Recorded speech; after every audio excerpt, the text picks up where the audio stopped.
Почти 1,5 месяца учащиеся единственной школы Зязика-Вюрта укрепляют свое физическое состояние в обновленном спортзале. Новый пол, чистые белые стены, современная система вентиляции и окна, а также отопление. Все это влияет не только на качество проведения занятий, но и на настроение детей. Заниматься стало приятнее. Тут все ярко, красиво вообще, все. Наш спортзал стал ярче, красивее, чище. И нам здесь очень сильно нравится. Нравится учащимся и то, как после капитального ремонта выглядит фойе. Изменения видны уже с порога. Теперь на входной зоне вместо маленькой двери стоит большой алюминиевый витраж. А проведенная планировка холла позволила создать для детей отдельные раздевалки и зону для охраны. В ходе ремонта было учтено, чтобы были предусмотрены гардеробные. Мы сделали таким образом, чтобы отдельно для девочек было гардеробное помещение и отдельно для мальчиков. Раньше как было? То помещение, которое раньше было предусмотрено для того, чтобы была возможность детям снимать верхнюю одежду, оно было очень маленькое. У нас были определенного рода проблемы. Теперь у нас там расположен пункт охраны. Как вы видите, просторно, светло, очень чисто, уютно. Детям очень нравится, эстетически выглядит очень красиво. Привлекает читателей и школьная библиотека. Теперь это не темное и сырое помещение, как было ранее. Хранители книг вспоминают, что до ремонтных работ сырость настолько проела стены, что уже была видна кирпичная кладка, и это далеко не все проблемы. Вся штукатурка была обсыплена. В общем, ужасное было здесь состояние. Сейчас нам здесь все подремонтировали. У нас здесь очень красиво, хорошо сделали ремонт. Пока холода еще не начались, вот мы посмотрим, что у нас будет. Надеемся, будет у нас все хорошо. Дальше у нас тоже здесь полностью этот потолок. У нас плиты и были огромные щели. Полностью были дыры большие. Тоже у нас трещины были, обсыпалась штукатурка. Теперь у нас тоже нам все здесь сделали.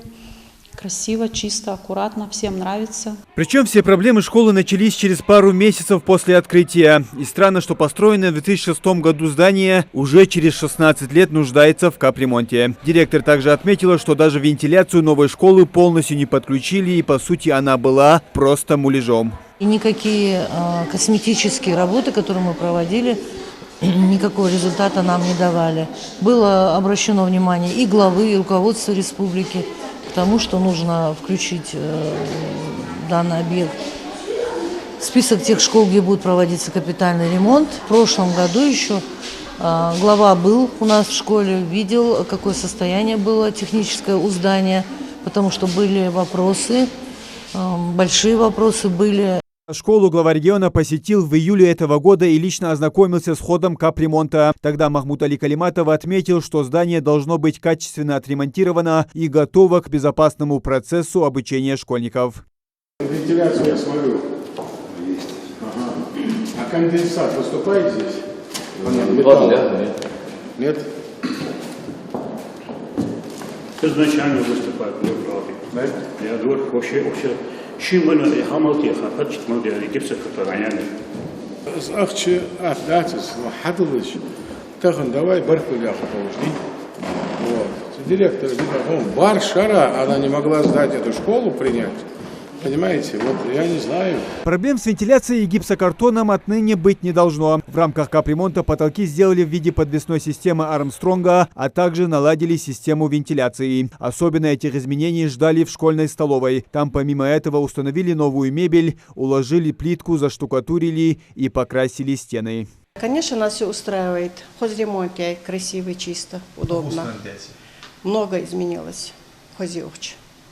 И удобство наше все.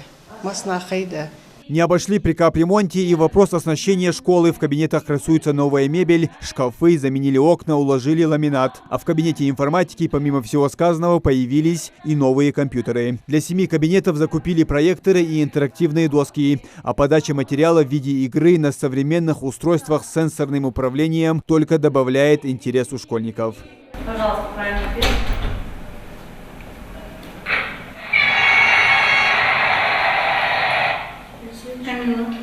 Школа стала светлее, теплее. Она и так была родная, но стала роднее. Из плюсов у нас появилась новая техника. То есть интерактивные доски появились, у нас интернет, то есть общая доступность. подготовку к урокам намного проще, это облегчает очень жизнь. И плюс еще к этому есть заинтересованность учащихся. То есть мы можем теперь вести и проектную деятельность, участвовать в разных олимпиадах, онлайн, дистанционных, в профориентациях можем участвовать. Это дало нам большой плюс, что произошел капитальный ремонт.